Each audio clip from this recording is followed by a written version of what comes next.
Hello friend, welcome back to new video. चलिए जानते हैं आज के मुख्य समाचार। खास खबर है, नई जानकारी है और 1 जनवरी से होने वाले कई बदलाव हैं। एक एक करके जानेंगे ये सारी खबरें। आप हमारे साथ इस वीडियो को अंत तक जरूर देखिएगा। चलिए शुरू करते हैं। किसान सम्मान निधि की तर्ज पर यूपी में इन लोगों को सौगात देने की तैयारी है। घर घर शुरू हुआ है सर्वे। किसान सम्मान निधि की तरह यूपी की योगी सरकार एक योजना शुरू करने जा रही है। इसके लिए शासन के निर्देश पर सर्वे का काम शुरू होगा। घर घर सर्वे का काम किया जा रहा है। जिन लोगों को सौगात दी जानी है उनके बैंक अकाउंट की डिटेल और मोबाइल नंबर जुटाए जा रहे हैं। खाता नंबर, आईएफएससी कोड के साथ मोबाइल नंबर भी लिया जा रहा। जिनके खाते नहीं है उन्हें खाते खुलवाने के लिए भी कहा जा रहा। किसानों को हर 3 महीने पर सम्मान निधि मिलती है। उसी तरह पावर लूम बुनकरों को भी खाते में पैसे देने के लिए तैयारी की जा रही है। यूपी में पूर्वांचल के वाराणसी, आजमगढ़, मऊ, गाजीपुर बुनकरों की बड़ी आबादी रहती है। इनकी बदहाली को देखते हुए आर्थिक रूप से सशक्त बनाने के लिए नई योजना की तैयारी शुरू हो रही है। किसान सम्मान निधि की तर्ज पर पंजीकृत पावर लूम बुनकरों को हर तिमाही एक निश्चित धनराशि दी जाएगी। अब क्रेडिट स्कोर से लेकर यूपीआई तक 1 जनवरी 2026 से बदल रहे हैं 7 बड़े नियम। आपकी जेब पर क्या असर होगा, इसको देख लीजिए। दोस्तों, साल 2025 अब बीतने ही वाला है। 31 दिसंबर को आज बहुत सारी जगहों पे पार्टी भी होगी। नए साल का जश्न भी आज से ही मनाया जाने लगेगा। या आर्थिक मोर्चे पर कई जरूरी काम को भी निपटाना जरूरी है। 1 जनवरी 2026 की सुबह आम आदमी के लिए कई बदलाव लेकर आएगी। बैंकिंग, टैक्सेशन, डिजिटल पेमेंट, निवेश से जुड़े कई नियम में बड़े बदलाव हो रहे हैं। यदि आपने समय रहते इन बदलावों को ध्यान नहीं दिया, पेनल्टी भरनी पड़ सकती है। अब क्रेडिट स्कोर हर महीने नहीं, हर हफ्ते बदलेगा। 1 जनवरी 2026 से क्रेडिट स्कोर हर हफ्ते अपडेट होगा। ईएमआई या क्रेडिट कार्ड बिल में 1 दिन की देरी भी तुरंत स्कोर गिरा देगी। लोन चुकाने पर स्कोर सुधरने में अब महीने भर का नहीं करना होगा इंतजार। वही पीपीएफ और सुकन्या समृद्धि वालों के लिए बुरी खबर है। 1 जनवरी से दरों में कटौती संभव है। रेपो रेट घटने के बाद ब्याज दरें कम होने के पूरे आसार हैं। पीपीएफ, एनएससी, सुकन्या समृद्धि योजना, सीनियर सिटीजन सेविंग स्कीम पर भी असर पड़ेगा। मौजूदा दरों का फायदा उठाने के लिए 31 दिसंबर तक इसमें आप निवेश कर दें। आईटीआर फाइलिंग के लिए 31 दिसंबर आखिरी मौका है। बिलेटेड आईटीआर भरने की आखिरी तारीख 31 दिसंबर है। इसके बाद आईटीआर यू भरने पर टैक्स का 25% से 50% तक अधिक चुकाना होगा। रिफंड क्लेम भी नहीं हो पाएगा। 1 जनवरी से बदलेगा पेमेंट का तरीका। डिजिटल फ्रॉड को रोकने के लिए केवाईसी नियम होंगे सख्त। मोबाइल नंबर और बैंक अकाउंट लिंक करने की प्रक्रिया में बदलाव होगा। फर्जी खातों और ऑनलाइन ठगी पर लगाम लगाना पड़ेगा। पैन कार्ड आपका बेकार हो जाएगा। पैन आधार लिंक न होने पर बैंकिंग सेवाएं ठप हो जाएंगी। बैंक खाता खोलने, म्यूचुअल फंड में निवेश और टैक्स रिफंड में आएगी दिक्कत। इसलिए आज आखिरी दिन है, आप ना पैन आधार से लिंक कर ले। 1 जनवरी को महंगी हो सकती है रसोई गैस या राहत मिलेगी, इसको देख लीजिए। 1 जनवरी को एलपीजी, सीएनजी और एविएशन फ्यूल के दाम तय होंगे। कॉमर्शियल और घरेलू गैस सिलेंडर के दामों में बदलाव संभव है। अंतर्राष्ट्रीय मार्केट में कच्चे तेल की कीमतों में उतार चढ़ाव देखने को मिल सकता है। इस बीच नया इनकम टैक्स कानून भी आएगा। 1 अप्रैल 2026 से देश में लागू होगा नया इनकम टैक्स कानून। 6 दशक पुराने इनकम टैक्स 1961 की जगह लेगा। टैक्स प्रक्रिया होगी और सरल, मुकदमेबाजी में आएगी कमी। तो ये बदलाव हो रहे हैं 1 जनवरी को। इसका असर हम लोगों पर भी पड़ेगा। अच्छा, इस बीच रामभद्राचार्य ने हिंदुओं को 3-4 बच्चे पैदा करने को कहा है। नेहा सिंह राठौर ने कर दिया बड़ा पलटवार। कार्ड छाट की झंझट खत्म होगी। शादी के साथ बेटी राशन कार्ड यूनिट होगा ट्रांसफर। हरदोई में शादीशुदा बेटियों को एक नई व्यवस्था शुरू हो रही है, जिसमें उन्हें राशन कार्ड के नाम को कटवाने और ससुराल में जोड़ने के लिए कार्यालयों के चक्कर नहीं काटने होंगे। जिला पूर्ति अधिकारी ने बताया, अब एक दरख्वास्त पर बेटियों के नाम मायके के ससुराल में जोड़ दिया जाएगा। राशन कार्ड वालों को 1000 रुपए हर महीना मिलेगा। योजना दमदार है, लाखों लोगों को फायदा होगा। राशन चावल को लेकर कोई न कोई खबर अक्सर चर्चा में रहती है। कई बार राशन चावल की क्वालिटी को लेकर सवाल उठते हैं। सरकार राशन व्यवस्था के तहत 1 किलो चावल खरीदने, उसे गोदाम में रखने, वहां से लोगों तक पहुंचने में करीब 40 रुपए खर्च आता है। जो चावल मुफ्त में दिया जा रहा, उसके पीछे आम लोगों के टैक्स का बड़ा पैसा लगा होता है। रिपोर्ट के अनुसार 2025 के अप्रैल से अक्टूबर के बीच ढुलाई, स्टोरेज में कमी के कारण 53,000 टन अनाज खराब हो गया। अब इन्हीं सब चीज को देखते हुए कई राज्यों में 1000 रुपए राशन कार्ड धारकों को दिया जाएगा राशन कार्ड के बदले। बिना आधार सुबह 8 बजे से 12 बजे तक रेल टिकट बुकिंग नहीं हुआ।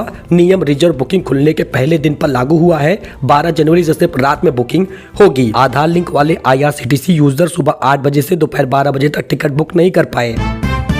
चांदी क्रैश हो गई। हाई बनाने के बाद 21,000 रुपए सस्ती हुई है। 2,54,000 रुपए पहुंच गई थी, 2,33,000 पे आ गई है। 3 बड़े कारण बताए जा रहे चांदी की गिरावट आने का। एक्सपर्ट के मुताबिक तेजी से चांदी चढ़ी है, लेकिन गिरावट इसका जियोपॉलिटिकल तनाव होने के कारण कम हुआ है। मार्जिन बढ़ना भी एक बड़ी वजह है। जल्द ही दाम और कम होंगे। यूपी की बड़ी खबर, 2026 में योगी सरकार 57 दिन छुट्टी देगी। देखिए पूरा कैलेंडर क्या होगा। 25 राज्य के अवकाश होंगे। इसका स्क्रीन पर आप विजुअल देख सकते हैं। जी हां, योगी सरकार ने जारी किया है हॉलीडे कैलेंडर। 25 दिन रहेगा राजकीय अवकाश। 32 वैकल्पिक छुट्टी भी मिल रही है। यूपी बोर्ड एग्जाम में 8033 सेंटर फाइनल हो गए हैं। 52 लाख परीक्षार्थी इस बार होंगे शामिल। यूपी बोर्ड के साल 2026 की हाई स्कूल इंटरमीडिएट परीक्षाओं को परीक्षा केंद्रों की सूची अंतिम रूप से जारी कर दी गई है। परीक्षा में 52 लाख परीक्षार्थी इस बार शामिल होंगे। ओला इलेक्ट्रिक की बाजार हिस्सेदारी 50% से ज्यादा गिर गई है। 2025 में इलेक्ट्रिक टू व्हीलर की बिक्री में टीवीएस नंबर 1 है। खराब सर्विस में ओला 5वें नंबर पर पहुंची है। दोस्तों, कोहली विजय हजारे में एक और मैच खेलेंगे। पहले 2 मुकाबले में 208 रन बनाए हैं। रेलवेज के खिलाफ 6 जनवरी को उतरेंगे। हालांकि रोहित शर्मा ने सिर्फ 2 ही मैच विजय हजारे का खेला है। लखनऊ में 170 भेड़ों की मौत हो गई। 200 की हालत बिगड़ी है। राष्ट्र प्रेरणा स्थल पर फेंका हुआ खाना खाया। चरवाहा फूट फूट कर रोया है। इसका कुछ विजुअल आप देख सकते हैं। यूपी में भयंकर ठंड है। नए साल पे और बिगड़ेगा मौसम। 12वीं तक स्कूल 4 दिनों के लिए बंद है। छुट्टियां और बढ़ाई जाएंगी। हाथरस में स्कूली बस को रोडवेज से टक्कर हुई है। हार्ट अटैक के मरीजों की संख्या 30% बढ़ गई है। केजीएमयू में मरीजों की भीड़ है। आलू और सरसों की फसलों पर खतरा है। सबसे ठंडे 5 जिले आप स्क्रीन पर देख सकते हैं। हालांकि छुट्टियां दोस्तों 1 जनवरी के बाद और बढ़ा दी जाएगी।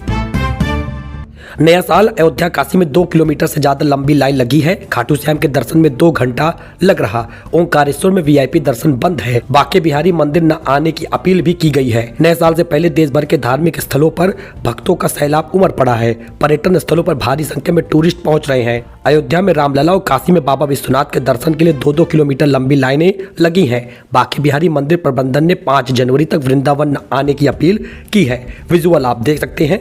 भारी भीड़ में ना जाए तो बेहतर है। अरावली केस, सुप्रीम कोर्ट का अपने ही ऑर्डर पर स्टे। पहले 100 मीटर से छोटी पहाड़ियों पर खनन को मंजूरी दी थी, अब रोक लगाई है। वृद्धा पेंशन, दिव्यांग पेंशन में हो रही देरी। 10 जनवरी तक खाते में होगा क्रेडिट। 3000 रुपए मिलेगा। वृद्ध जनों का पेंशन हुआ या दिव्यांग पेंशन हुआ, इसमें काफी देरी हो रही। अक्टूबर, नवंबर, दिसंबर का पेंशन अभी तक जारी नहीं हुआ। पीएफएस पोर्टल पर एक्टिव तो दिखा रहा, लेकिन अभी तक खाते में क्रेडिट नहीं हुआ। अक्टूबर, नवंबर, दिसंबर का 3000। हालांकि विधवा निराश्रित महिलाओं को फायदा मिल चुका है। 3000 रुपए उनके खाते में क्रेडिट हो चुका है। वही दोस्तों, सलमान की फिल्म बैटल ऑफ गलवान पर चीन में नाराजगी है। कहा ट्रेलर हकीकत से हटकर है। चीनी मीडिया बोली अभी इसका रिलीज होना गलत है। सलमान खान की आने वाली फिल्म बैटल ऑफ गलवान को लेकर चीन में आलोचना शुरू हो गई है। इस फिल्म के दृश्यों को हकीकत से अलग बताया जा रहा। न्यू ईयर सेलिब्रेट करने रणथंभौर पहुंचे राहुल और प्रियंका गांधी। जयपुर में जंतर मंतर, हवा महल पर भारी भीड़ है। जैसलमेर में होटल और रिसोर्ट फुल हो चुके हैं। इसका विजुअल स्क्रीन पर दोस्तों आप देख सकते हैं। नए साल पर लखनऊ में रहेगा कोल्ड डे। बादल छाए रहेंगे। 12 किलोमीटर की स्पीड से चलेगी बर्फीली हवाएं। 4 डिग्री लुढ़का है पारा। पार्कों पर और सड़कों पर सन्नाटा है। आसमान में ओस की बूंदें पड़ रही। 12 किलोमीटर प्रति घंटे की रफ्तार से तेज हवा चलेगी। 10,000 रुपए प्रति भेड़ के हिसाब से मिलेगा मुआवजा। लखनऊ में बड़ी संख्या में हुई थी मौत। सीएम ने जांच के निर्देश दिए हैं। लखनऊ के राष्ट्र प्रेरणा स्थल के पास भेड़ों की मौत के मामले में मुख्यमंत्री योगी आदित्यनाथ ने संज्ञान लिया है। भेड़ मालिकों को 10,000 रुपए प्रति मृत भेड़ के हिसाब से मुआवजा दिया गया है। मामले की जांच का निर्देश भी दिया गया है। जांच रिपोर्ट के आधार पर जिम्मेदारों पर कार्रवाई भी होगी। वही दोस्तों, 5 दिन चढ़ने के बाद चांदी की कीमत में फिर से 4,000 रुपए की गिरावट आई है। 1 किलो 2,31,000 रुपए का पहुंच गया। सोना भी 2,119 रुपए सस्ता हुआ है। 1,34,000 रुपए आया है। लगातार 5 दिन तक कीमत चढ़ने के बाद चांदी की कीमत में 4,000 रुपए की गिरावट आई। सोमवार और मंगलवार का मिला लिया जाए तो लगभग 26,000 रुपए तक कीमत घट गई है। इस साल सोना 76% और चांदी 169% महंगी हुई है। वही अमित शाह बोले ममता बंगाल में घुसपैठ नहीं रोक सकती। हमारी सरकार आई तो परिंदा भी पर नहीं मार पाएगा। घुसपैठियों को चुन चुन कर बाहर निकालेंगे। केंद्रीय गृह मंत्री अमित शाह ने मंगलवार को यह बयान दिया है। वही दोस्तों, सिर्फ 44 रुपए में आप अपना जियो सिम एक्टिव रख सकते हैं। दरअसल आपको बता दें कि आपके पास कॉल भी आएगी, ओटीपी भी आएगा। जब रिचार्ज प्लान लगातार महंगे हो रहे हैं तो ऐसे में आप सिर्फ 44 रुपए में अपने सिम को साल भर एक्टिव रख सकते हैं। ध्यान रहे कि यह तरीका सिम को सिर्फ एक्टिव रखने का काम करेगा। कहने का मतलब यह है कि कंपनी आपके नंबर को बंद नहीं करेगी और किसी और के नाम पे अलॉट भी नहीं करेगी। आप इनकमिंग कॉल और OTP पा सकेंगे, हालांकि इसके जरिए कॉल नहीं की जा सकेगी। या उन लोगों के लिए ठीक रहेगा जो एक्स्ट्रा नंबर को सिर्फ एक्टिव रखना चाहते हैं। तो ऐसे में आपका जियो सिम 44 रुपए में साल भर तक एक्टिव रहेगा। करना क्या होगा, जैसा कि हमने आपको बताया कि अगर जियो सिम 90 दिनों तक रिचार्ज नहीं कराएंगे तो कंपनी नंबर को बंद करती है या अलॉट कर देती है। ऐसे में जरूरत के हिसाब से आप 90 दिनों के भीतर 11 रुपए का डेटा पैक रिचार्ज करा लीजिए। डेटा पैक के रिचार्ज करने पर आपको 10 GB का हाई स्पीड इंटरनेट मिलता है जो 1 घंटे के लिए होता है। कहने का मतलब 90 दिन के लिए एक्टिव रखने के लिए आपको 11 रुपए खर्च करना होगा। ऐसे ही साल भर में 4 बार आप कर सकते हैं और आपका सिर्फ 44 रुपए के हिसाब से साल भर तक नंबर एक्टिव रहेगा और आपको लगभग 400 GB तक डेटा भी मिलता रहेगा। सो दोस्तों, ये छोटा सा अपडेट था, नई जानकारी थी। आई होप कि आपको जानकारी पसंद आई हो। लाइक करिएगा, चैनल को सब्सक्राइब करिएगा। तबीयत हमारी ठीक नहीं, लेकिन हम आपको लाइव अपडेट देते ही रहेंगे, डेली जानकारी देते रहेंगे। बस आपके सपोर्ट की जरूरत है। मिलते हैं नए अपडेट में। धन्यवाद।